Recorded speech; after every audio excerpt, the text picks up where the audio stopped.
Hello friends, ओम श्री गणेशाय नमः। जय श्री कृष्ण। आप सभी का स्वागत है आपके अपने यूट्यूब चैनल पर। फ्रेंड्स, आज हम आपको इस वीडियो में बताने जा रहे हैं कार्तिक मास महात्म्य की 25वें अध्याय की कथा के बारे में।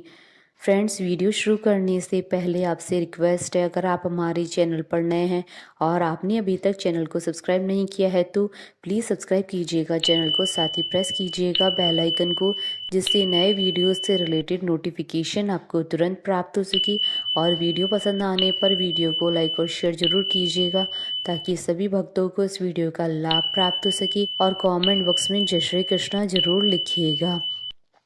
कार्तिक मास महात्मा सभी प्रकार के विघ्नों का नाश करने वाले तथा सारी सृष्टि का पालन करने वाले श्री गणेश जी तथा ज्ञान की दाता देवी श्री सरस्वती जी तथा सब पुराणों के कर्ता श्री व्यास जी तथा श्री गुरुदेव जी के चरण कमलों में नमस्कार करके भगवान की श्रद्धा और भक्ति रस में डूबे हुए कार्तिक मास महात्मा की कथा कहती हूँ। कार्तिक मास महात्मा 25वां अध्याय प्रारंभ। सुना प्रश्न ऋषियों का और बोले सूत जी ज्ञानी, 25वें अध्याय में सुनो श्री हरि की वाणी।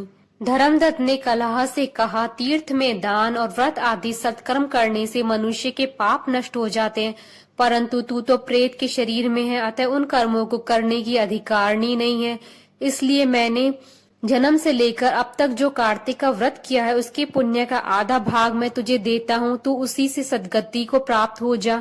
इस प्रकार कहकर धर्मदत्त ने द्वादक्षर मंत्र का श्रवण कराते हुए तुलसी मिश्रित जल से ज्यों ही उसका अभिषेक किया, त्यों ही वह प्रेत योनि से मुक्त हो प्रज्वलित अग्निशिखा के समान तेजस्विनी एवं दिव्य रूप धारणी देवी हो गई और सौंदर्य में लक्ष्मी जी की समानता करने लगी। तदंतर उसने भूमि पर दंड की भांति गिरकर ब्राह्मण देवता को प्रणाम किया और हर्षित होकर गदगद वाणी में कहा, हे द्विज श्रेष्ठ, आपके प्रसाद से आज मैं इस नरक से छुटकारा पा गई हूँ। मैं तो पाप के समुद्र में डूब रही थी और आप मेरे लिए नौका के समान हो गए। वह इस ब्राह्मण से कह रही थी कि आकाश से एक दिव्य विमान उतरता हुआ दिखाई दिया। वह अत्यंत प्रकाशमान और विष्णु रूपधारी पार्षदों से युक्त था। विमान के द्वार पर खड़े हुए पुण्यशील और सुशील ने उस देवी को उठाकर श्रेष्ठ विमान पर चढ़ा दिया। तब धर्मदत्त ने बड़े आश्चर्य के साथ उस विमान को देखा और विष्णु रूपधारी पार्षदों को देखकर साष्टांग प्रणाम किया। पुण्यशील और सुशील ने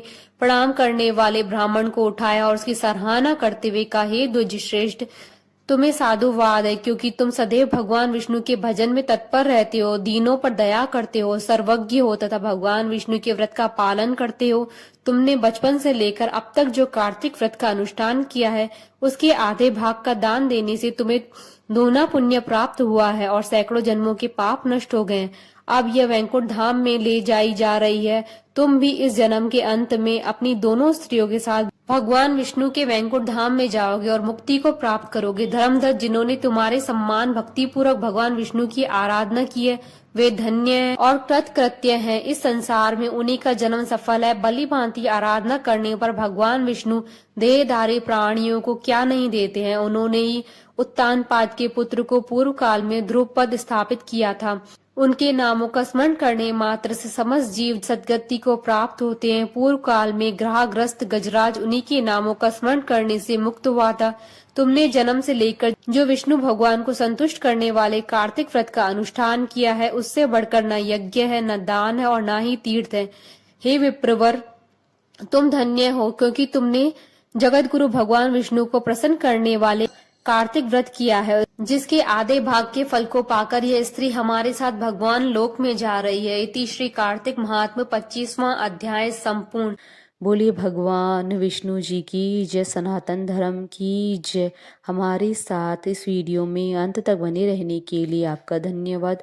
ओम श्री गणेशाय नमः। जय श्री कृष्णा।